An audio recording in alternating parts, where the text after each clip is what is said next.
नमस्कार, मैं राकेश मोहन सिंह। आप सभी दर्शकों का स्वागत है हमारे खास कार्यक्रम में। दर्शकों, कल दिल्ली के जंतर मंतर पर सेव डेमोक्रेसी मंच और इंडिया ब्लॉक का ने एक प्रदर्शन आयोजित किया था। इंडिया ब्लॉक के लगभग सभी नेता या उनके रिप्रेजेंटेटिव उस प्रदर्शन में शामिल हुए थे।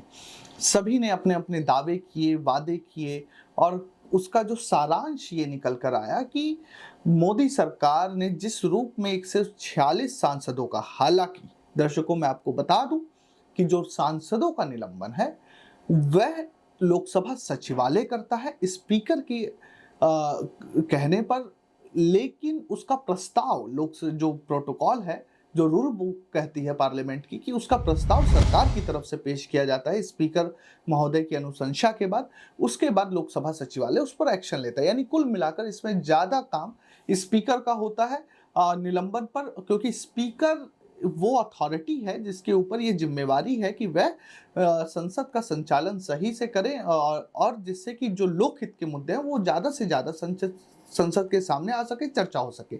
लेकिन बीते दिनों 13 दिसंबर को संसद की सुरक्षा में सेंधमारी हो गई, जिसके बाद पूरी तरीके से देश की सियासत और राजनीतिक गलियारों में सियासत गर्म हो गई और एक दूसरे पर आरोप प्रत्यारोप का दौर जारी हो गया। तो संसद की जो सुरक्षा है उसमें जो सेंधमारी हुई उस पर राजनीति चरम पर है। सभी विपक्षी दलों ने पूरी सुरक्षा सेंधमारी के मामले को ही राजनीति से जोड़ दिया और सरकार के खिलाफ प्रोपेगेंडा करना शुरू कर दिया कि विपक्षी सांसदों ने देश की इस जो लोकतांत्रिक इमारत कह लीजिए, देखिए दोस्तों, संसद को आप सिर्फ इमारत के तौर पर मत देखिए, ये एक लोकतांत्रिक इमारत है। यहाँ पर जो चुने हुए प्रतिनिधि आते हैं वो लगभग 140 करोड़ जनता का प्रतिनिधित्व कर रहे हैं। तो संसद सिर्फ इमारत नहीं है, लोकतांत्रिक मंदिर है, लोकतांत्रिक इमारत है। हुए कथित हमले पर मुद्दा बनाकर संसद की कार्यवाही को हाईजैक करने की कोशिश की थी विपक्षी सांसदों के द्वारा। सरकार और लोकसभा स्पीकर लगातार कहते रहे कि हम कार्यवाही कर रहे हैं, सुरक्षा को और चाक चौबंद करने की कोशिश कर रहे हैं, लेकिन विपक्ष सिर्फ इस पूरे गंभीर मुद्दे का राजनीतिकरण करने में ही लगा रहा। लेकिन कांग्रेस तो एक कदम और आगे निकल गई। कांग्रेस ने अपने सोशल मीडिया पेज पर एक फोटो शेयर की और उस पर कैप्शन लिखा कि जननायक, यानी जननायक आप समझते हैं, कांग्रेस के जो जननायक है वो 53 वर्ष के युवा अयोग्य से योग्य सांसद हुए राहुल गांधी है। उन्होंने कहा कि जननायक सीना ताने खड़े हैं। लेकिन अगर उस फोटो को आप ध्यान से देखें तो उसमें देखेंगे कि जो राहुल गांधी है, जहां पर विपक्ष के आसन है, वहां पर एक कोने में खड़े हैं, जिस पर उसी समय और थोड़ी देर बाद अमित मालवीय ने एक और फोटो कैप्शन में लिखी थी जिसमें भाजपा के दक्षिण के सांसद भी खड़े थे। तो उन्होंने उनको जननायक बता दिया था कि सीना ताने खड़े हैं। लेकिन असल में उसके बाद हनुमान बेनीवाल और तमाम जो दूसरे सांसद थे उन्होंने इस बात को कहा, बीएसपी के सांसद थे, कि राहुल गांधी अपनी सीट के आसपास ही खड़े थे। दूसरे नेताओं और सांसदों ने जाकर आरोपियों को, जिन्होंने उत्पात मचाया संसद के भीतर, उनको जाकर पकड़ा।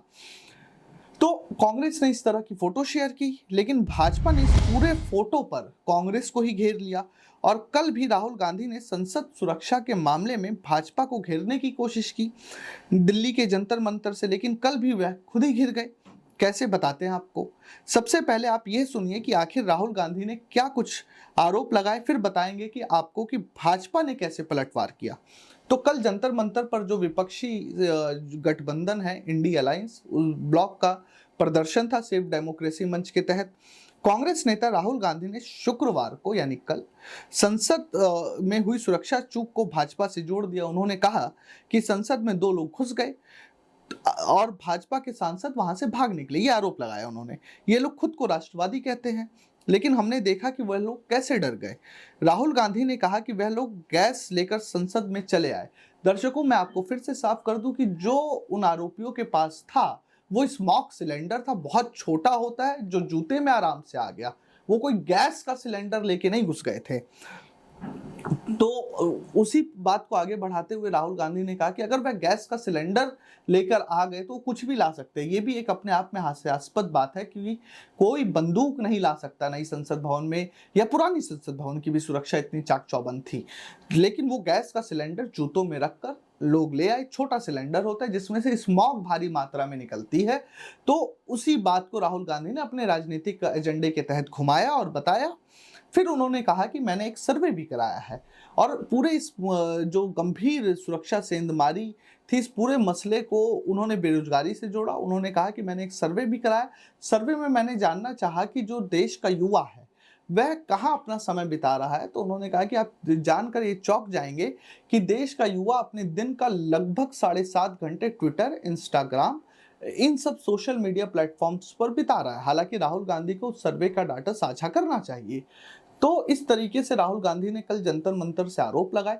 इस पर जो बीजेपी सांसद है जगदम्बिका पाल, जो यूपी से सांसद है, जगदम्बिका पाल ने इस पर पलटवार किया और पलटवार करते हुए कहा कि जहां पर वह आरोपी कूदे थे, जिन्होंने संसद की सुरक्षा में सेंधमारी की, वो जो सारे बेंच थे या जो आसन थे वो वहां पर बीजेपी के सांसद बैठते हैं, सबसे पहली बात। दूसरी बात, उन्होंने कहा कि इस पूरी प्रक्रिया में कांग्रेस के सांसद अपने अपने आसनों के पास ही खड़े दिखे और उन्होंने ये आरोप तक लगाया कि राहुल गांधी वहां से भाग खड़े हुए। तो आखिर कैसे मान लिया जाए ये सच कि कांग्रेस के जो नेता हैं, 53 वर्षीय युवा वरिष्ठ नेता राहुल गांधी, वो जननायक के तौर पर सीना ताने खड़े थे। और जो कांग्रेस द्वारा फोटो भी शेयर की गई उसमें भी दिख रहा है कि राहुल गांधी आसन के पास खड़े हैं। वो राहुल गांधी का आसन है या किसी और का, ये हम कह नहीं सकते हैं। तो कांग्रेस को इस पर भी स्पष्टता देनी चाहिए। लेकिन कल का बयान सुनिए राहुल गांधी का, जो उन्होंने जंतर मंतर से दिया। कुछ दिन पहले पार्लियामेंट हाउस में 2-3 युवा जंप करके अंदर आ गए। जंप करते हुए हम सब ने देखा, अंदर आए, थोड़ा धुआं फैलाया, बीजेपी के सांसद सब भाग लिए। वो अलग बात है।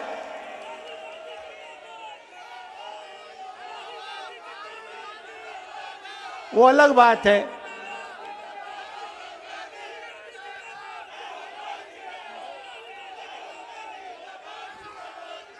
जो अपने आप को देशभक्त कहते हैं, हवा निकल गई उनकी। वो टीवी पे आपको नहीं दिखा, वो हमें दिख रहा था पीछे से। खैर, सवाल ये, सबसे पहली बात, अंदर कैसे आए? सिक्योरिटी ब्रीच की बात हुई, सही है। अंदर कैसे आए? पार्लियामेंट के अंदर वो गैस का सिलेंडर ले आए। अगर गैस का सिलेंडर ला सकते थे तो कुछ और भी ला सकते थे।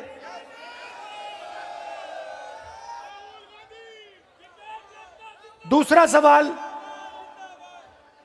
सिक्योरिटी ब्रीच का सवाल तो है, मगर दूसरा सवाल भी है, उन्होंने ये प्रोटेस्ट क्यों करी? उसका कारण क्या था? बेरोजगारी। देश में भयंकर बेरोजगारी। इस देश का युवा आज रोजगार नहीं पा सकता है। मैंने किसी से कहा, जो सर्वे करते हैं, मैंने किसी से कहा एक काम करो,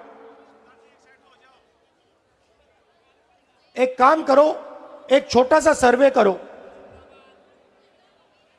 किसी भी शहर में चले जाओ, छोटा सा सर्वे करो, पता लगाओ कि हमारे जो युवा हैं हिंदुस्तान के, भैया ठहर जाओ, हिंदुस्तान के जो युवा हैं, ये जो आपने सेलफोन पकड़ रखे हैं, इस पे दिन में कितना घंटा, मतलब इंस्टाग्राम पे, फेसबुक पे, ट्विटर पे कितने घंटे रहते हैं? मैंने ये सवाल पूछा और छोटी सी सर्वे करा दी, कोई बड़ी सर्वे नहीं, बस चेक करने के लिए। मैं हैरान हो गया, 7.5 घंटे। जवाब मिला 7.5 घंटे युवा फेसबुक पे, इंस्टाग्राम पे, ट्विटर पे, ईमेल पे, अपने फोन पर, जैसे देखिए यहां पे सारे के सारे लोग फोन लिए पकड़े हुए हैं, देख रहे हैं। 7.5 घंटे नरेंद्र मोदी जी की सरकार में हिंदुस्तान का युवा सेल फोन पे बैठा है। क्यों? क्योंकि नरेंद्र मोदी जी ने उसको रोजगार नहीं दिया है, रोजगार उससे छीन लिया है और उसको एक ही रास्ता दिया है, सेल फोन पर इंस्टाग्राम को मतलब देखते रहो, 24 घंटा देखते रहो। यह है हिंदुस्तान की हालत, सच्ची हालत। इसीलिए ये जो युवा थे जिन्होंने सिक्योरिटी ब्रीच जरूर की, वो भी आपकी गलती है। तो आप दर्शकों ने सुना, आपकी क्या राय है इस पूरी प्रक्रिया पे या पूरे घमासान पर? हमें जरूर लिख भेजें। देश और दुनिया की तमाम खबरों के लिए देखते रहिए next time news political byte. धन्यवाद।